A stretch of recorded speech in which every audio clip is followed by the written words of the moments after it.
အပိုင်းအစမှာတော့ခဲလာကလည်းဇက်ကျွန်းကိုဖျက်ကျော်လာတဲ့မိစ္ဆာ၃កောင်ကိုလိုက်လံဖမ်းဆီးဖို့ကြေညာလိုက်ပါတယ်။ဟရတိုနဲ့အလီတို့ကတော့ခဲလာနောက်ကိုလိုက်ပြီးတော့သူတို့ရဲ့ပတ်ဝန်းကျင်ကိုလေ့လာနေပါတယ်။မိကတော့သူတို့ကိုလှမ်းခေါ်ပြီးတော့ဒီမှာခရစ်နဲ့တူတူအလုံးလုံးနေတာကခရစ်ကတော့အဓိကညွှန်ကြားပေးတဲ့သူလို့ပြောတော့အလီကတော့ခရစ်ကအလဲတဲ့ចောင်းသားတစ်ယောက်ပဲမဟုတ်ဘူးလားဆိုပြီးတော့ပြောတော့ချာလ်ကတော့ဝင်ပြောပြီးတော့ခရစ်ရဲ့အုံနောက်နဲ့ကျွမ်းကျင်မှုတွေကထောက်လန်းရေးဌာနထက်မြင့်တယ်လို့ပြောလိုက်တာပေါ့ခရစ်ကတော့ချားရဲ့ကြီးကျူးမှုကိုကျေးဇူးတင်ကြောင်းပြောပြီးတော့ပြန်ပြောလိုက်ပါတယ်ခရစ်ကတော့မိစ္ဆာချက်လက်အစ်တွေကိုကြည့်ပြီးတော့ training ကဖြစ်မယ်လို့အားလုံးကိုအသိပေးလိုက်ပါတယ်ခဲလာကိုစိုးရင်ပြီးတော့ဟရတိုနဲ့အလီတို့ကသူတို့မှအတွေ့အကြုံမရှိဘူးမိစ္ဆာတကောင်ကိုတတ်ဖို့သူတို့ကိုလှုပ်ဖို့ဆိုတာမဖြစ်နိုင်ဘူးချာကခဲလာရဲ့စကားကိုနားထောင်ပြီးတော့ဟရတိုနဲ့အလီကိုမတုံးရင်ဘာလို့မလဲဆိုပြီးတော့ပြီးတော့ခဲလာကတော့ထောက်ပံ့ရေးဖွဲ့ကိုစောင့်ဖို့ကိုပြန်ပြောလိုက်ခဲ့ပါတယ်ဒါနဲ့ချားကလည်းခဲလာကိုသူမရဲ့အကူဖြစ်တဲ့ CEO ဂျူဒါရဲ့အကူအညီကိုယူဖို့စဉ်းစားမယ်လို့မထင်မိဘူးလို့ပြောတော့ခဲလာကတော့စိတ်တူပြီးတော့ချားကိုလက်တဲ့ကားတဲ့အတွက်ကိုမှအကောင်းဆုံးဖြစ်မဲ့အရာကိုလုပ်မယ်လို့ပြောခဲ့လိုက်ပါတယ်ခဲလာကတော့ထွက်ခွာဖို့ကိုလှည့်တဲ့အခါမှာတော့ဟရတိုကသူ့ကိုသူတို့နဲ့တူတူကိုလိုက်ပါဖို့တောင်းဆိုလိုက်ပါတယ်ခဲလာကတော့ဟရတိုကိုသူခုနကပြောတာကိုမကြားဘူးလားဆိုပြီးတော့ဒေါသထွက်ပြီးတော့မေးလိုက်ခဲ့ပါတယ်အားနဲ့သူတွေကိုကောက်ွယ်ဖို့အတွက်ကိုမ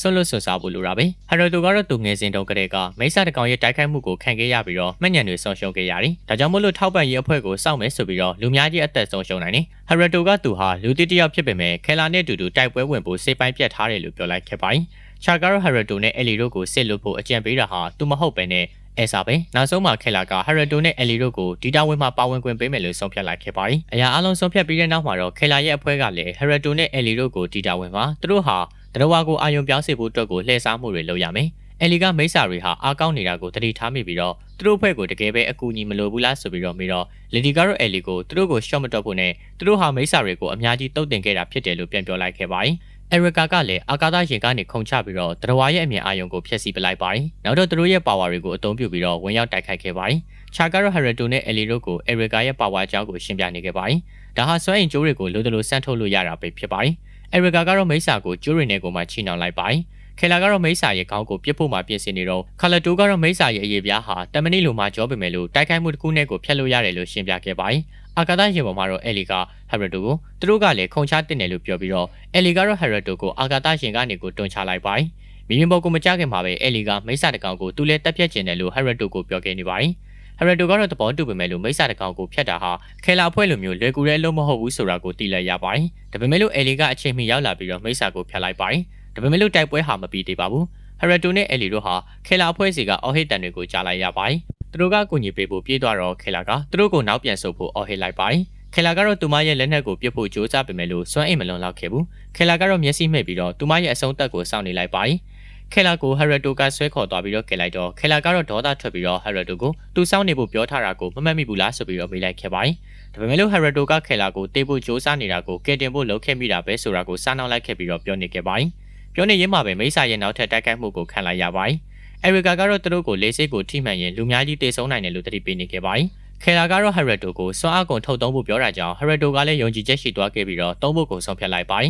။နောက်တော့ဟရတိုကအလီစီကအတန်တွေကိုကြားလိုက်ရပါတယ်။အလီကတော့ဟရတိုကိုခဲလာနဲ့နီနီကက်ကက်ရှိနေတာကိုပြောဆိုနေတာပါ။ဒေါသထွက်နေတဲ့ဆယ်လီက Savage ကိုသူ့ကိုယ်တိုင်ဖျက်ဖို့ကြိုးစားနေတာပါ။ဒါပေမဲ့လို့ Savage ကအလီကိုထိုးပေါက်ပြီးတော့သူ့ရဲ့ဝစ်စုံကိုစုပ်ပြဲရလို့လုပ်လိုက်တော့ဟရတိုကတော့သူ့ရဲ့အိမ်မက်ဆိုးတွေကမင်္ဂလေးဟာအလီဖြစ်နေတာကိုသတိထားမိသွားခဲ့ပါတယ်။သူကတော့အလီကိုကောက်ွယ်ဖို့ပြေးသွားခဲ့ပြီးတော့သူမကိုအလီဟာမစ်လို့ခေါ်တာကိုသတိရလိုက်ခဲ့ပါတယ်။မိစာကတော့နောက်ထပ်တိုက်ခိုက်မှုတစ်ခုကိုပြုလုပ်ဖို့ပြင်ဆင်နေတဲ့ချိန်မှာပဲဟရတိုကခန္ဓာကိုယ်အပြည့်စွမ်းအိတ်ကိုအသုံးပြုပြီးတော့မိစာစီကိုပြေးသွားလိုက်ပါတယ်။အလီကလည်းဟရတိုကိုသူတတိလစ်မသွားဖို့အော်ဟစ်တတိပေးနေခဲ့ပါတယ်။ဒါပေမဲ့လို့ဟရတိုကသူ့ရဲ့စကားကိုလစ်လူရှူပြီးတော့မိစာစီကိုပြေးသွားလိုက်ပါတယ်။အလီကတော့ဟရတိုကိုရက်တံဖို့ဟရတိုစီကိုပြေးသွားပြီးတော့သူ့ကိုနှံလိုက်ပါတယ်။ဟရတိုကတော့တတိပြန်ရလာတော့အလီကတော့ဟရတိုကိုသူစွမ်းရင်အားလုံးကိုလက်နက်မှာစူးစီးဖို့ပြောလိုက်ပါတယ်။ဟရတိုကလည်းမိစာကိုနှစ်ပိုင်းဖြတ်လိုက်ပါတယ်။နောက်တော့ဟရတိုကလည်းတတိလက်သွားခဲ့ပါတယ်။နိုးထလာတော့ဟရတိုကအလီကိုသူတည်သမျှအရာအားလုံးကိုပြောပြဖို့တောင်းဆိုလိုက်ပါတယ်။အလီကတော့သူမတို့ငယ်ငယ်တုန်းကမိစာတကောင်ရဲ့တိုက်ခိုက်မှုကိုခံခဲ့ရပြီးတော့မိစာဗိုင်းရပ်ပိုးကူးစက်ခံရတယ်။ဟရတိုကတော့သူမကိုကာကွယ်ခဲ့တဲ့အတွက်ကိုမှသူလည်းဗိုင်းရပ်ပိုးကူးစက်ခံခဲ့ရတယ်ဆိုပြီးတော့ပြန်ပြောပြနေခဲ့ပါတယ်။အလီကတော့ဒီဗိုင်းရပ်ဟာတေးစေနိုင်ပေမဲ့လို့ဒါကိုကြော်လာနိုင်သူတွေဟာအစင်းမြင့်တဲ့သူတွေဖြစ်လာကြတယ်။ဟရတိုကအလီကိုမိန်းကလေးဆိုတာဘာလို့ဖုံးကွယ်ထားရတာလဲဆိုတာကိုမေးတော့အလီကတော့သူမကဟရတိုနဲ့အတူရှိနေကြတာကြောင့်ဆိုပြီးတော့ပြန်ပြောလိုက်ခဲ့ပါတယ်။အလီကတော့အစင်းမြင့်တရားဖြစ်တဲ့အတွက်ကိုမှခန္ဓာကိုယ်အပြည့်စွမ်းအင်အသုံးပြုတဲ့အခါမှာတတိလက်သွားတက်တဲ့ပြဿနာကိုရှင်းပြပြီးတော့လေ့ကျင့်ဖို့ကိုထိန်းချုပ်ရမယ်လို့အားပေးနေခဲ့ရင်ပြောဆိုရင်းနဲ့ပဲဟရတိုကတော့ဟန်ချက်ပြက်ပြီးတော့အလီပေါ်ကိုလဲကျသွားခဲ့ရပါတယ်။အဲ့ဒီချိန်မှာပဲခဲလာကဝင်လာခဲ့ပြီးတော့ဟရတိုကခဲလာပေါ်ကိုလဲကျသွားပြီးမတော်တဆသူမကိုနမ်းမိသွားခဲ့ပါတယ်။ ဟရတိုကတော့သူ့ကိုယ်သူရှင်းပြဖို့ကြိုးစားပြီးတော့ဒါဟာသူ့ရဲ့ဟော်မုန်းတွေကြောင့်ဆိုပြီးတော့အပြစ်ဖို့လိုက်ပါတယ်ဟရတိုကတော့စိတ်ထဲမှာတော့ဝမ်းသာနေခဲ့ပါတယ်နောက်ရက်တွေမှာဟရတိုက Fred နဲ့ Riharu နဲ့တူတူလေ့ကျင့်နေရင်းနဲ့စိတ်ကိုအေးအေးထားပြီးတော့ခန္ဓာကိုယ်အပြည့်စွမ်းအင်ကိုအသုံးပြုကြည့်ခဲ့ပါတယ်ဟရတိုက Fred ကိုအနိုင်ရပြီးတဲ့နောက်မှာတော့ Fred နဲ့ Riharu ကတော့ဟရတိုနဲ့ Ellie တို့နဲ့တူတူလေ့ကျင့်မှုတွေကိုဆက်လုပ်နေခဲ့ကြပါတယ်ခဲလာကိုဟရတိုကယ်ပြီးမှပဲသူ့ရဲ့အဖွဲ့သားတွေကလည်းစိတ်အေးခဲ့ရပါတော့တယ်နောက်နေ့မှာတော့ဟရတိုအတွက်ကိုတာဝန်ပေါ်လာခဲ့ပါတယ်ခဲလာကတော့သူ့ရဲ့တာဝန်လို့သာထင်နေခဲ့ပေမဲ့လို့ဒါပေမဲ့လို့အိုက်ဒေါ်ဆာကူရာရဲ့ကိုရန်တော်ဖြစ်ကိုမှတာဝန်ထမ်းဆောင်ဖို့ကိုလိုတာလို့အရီကာကတော့ပြောလိုက်ခဲ့ပါတယ်ဒါကိုကြားတဲ့ဟရတိုလည်းအံ့ဩနေခဲ့ပါတယ်ခဲလာကတော့ဆာကူရာကသူ့ကိုယ်တိုင်ဟရတိုကိုရန်တော်ဖြစ်ကိုမှတောင်းဆိုခဲ့တာလို့ပြန်မိလိုက်ပါတယ်ဆာကူရာကတော့ဖျော်ဖြေတဲ့အခါမှာလုံခြုံမှုရှိကျင်တာမို့လို့ပြောတော့အရီကာကလည်းလွန်ခဲ့တဲ့လကမိစ္ဆာ9ကောင်လှုပ်ရှားနေတာကိုတွေ့ရကြောင်းရှင်းပြပါတယ်မိစ္ဆာရဲ့ချိန်ချောက်မှုကတော့သူတို့ပေါ်မှာရှိနေစေမို့လို့ဟရတိုကတော့တာဝန်ကိုလက်ခံလိုက်ခဲ့ပါတယ်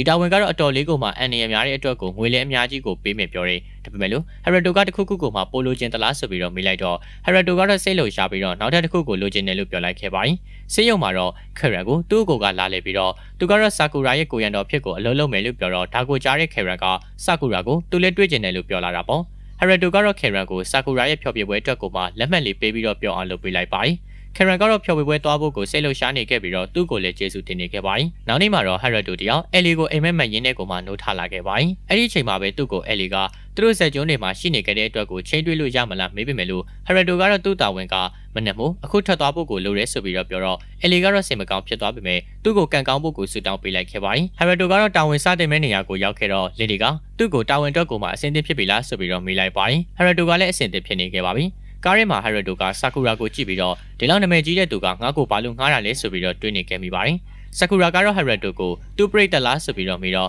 ဟရတိုကတော့တချင်းတွေကိုတိတ်မနစ်တက်ဘူးလို့ပြောမိလိုက်ပါတယ်စကားနဲ့ပြောကြတော့ဟရတိုနဲ့ဆာကူရာကလည်းဟိုတယ်အခန်းကိုရောက်လာကြပါတယ်ဒီလိုနဲ့ရုတ်တရက်ဆာကူရာကဟရတိုကိုလက်ထက်ချင်တလားဆိုပြီးတော့မေးပြီးတော့ဆာကူရာကတော့ဟရတိုကိုမိတ်ဆက်တကောင်ကိုနှိမ်နေတဲ့ဗီဒီယိုကြီးကိုပြပြီးတော့သူမကဇက်ကျုံရဲ့သူရဲ့ကောင်းလို့လူတီများတဲ့လူနဲ့ကိုမှလက်ထက်ချင်တယ်လို့ပြောလာခဲ့ပါတယ်ဟရတိုကလည်းကြောက်တောင်တောင်နေပြောနေတဲ့ဆာကူရာကိုငေးကြည့်နေမိခဲ့ပါတယ်နောက်တော့စားတဲ့အနေနဲ့ပဲဟရတိုကဆာကူရာကိုကြောက်အောင်လုပ်ဖို့နမ်းဖို့တောင်းဆိုလိုက်တော့မှပဲဆာကူရာကမျက်နှာမှာနှီးပြီးတော့ဟရတိုကိုတွန်းထုတ်ကထွက်သွားခဲ့ပါတော့တယ်။တနေ့လုံးဟရတိုကဆာကူရာကိုသူမကမီဒီယာရီနဲ့ပဲတွေးဆုံပွဲကိုလုပ်နေတာကြောင့်လိုက်ကြည့်ပေးနေခဲ့ပါတယ်။နောက်ပိုင်းမှာတော့ဟရတိုကဖျော်ဖြေပွဲနေရာကိုရောက်လာတော့မိဆာကသူမရဲ့နေသမီးစွမ်းအားကိုပြခဲ့ပါတယ်။ဆာကူရာကတော့စွမ်းအားကိုတုံးပြီးတော့ပြန့်တန်းသွားတော့မင်းနဲ့လင်ဒီကဟရတိုကိုဆာကူရာရဲ့အစွမ်းကရှားပါတဲ့စွမ်းအင်ဖြစ်ကြောင်းကိုရှင်းပြနေခဲ့ပါတယ်။ညနေရောက်တော့ဟရတိုဟာလည်းဟိုတယ်ကိုပြန်သွားခဲ့ပြီးတော့အများဆုံးရေချိုးခန်းကိုသွားဖို့လုပ်နေတော့မှအဲလီကိုတွေ့လိုက်တော့သူကတော့ဟရတိုကိုခေါ်သွားခဲ့ပြီးတော့ဟရတိုရဲ့တနေ့တာအကြောင်းမေးမြန်းရင်းနဲ့ရုတ်တရက်ဆာကူရာရဲ့နာမည်ကိုကြားသွားပြီးစိတ်ဆူသွားခဲ့လေပါတယ်။နောက်တော့သူ့ကိုလည်းရင်းနှီးနှီးခေါ်ဖို့တောင်းဆိုခဲ့လိုက်ပါတယ်။ဟရတိုကလည်းသဘောတူခဲ့တော့အဲလီကဝမ်းသာသွားပြီးတော့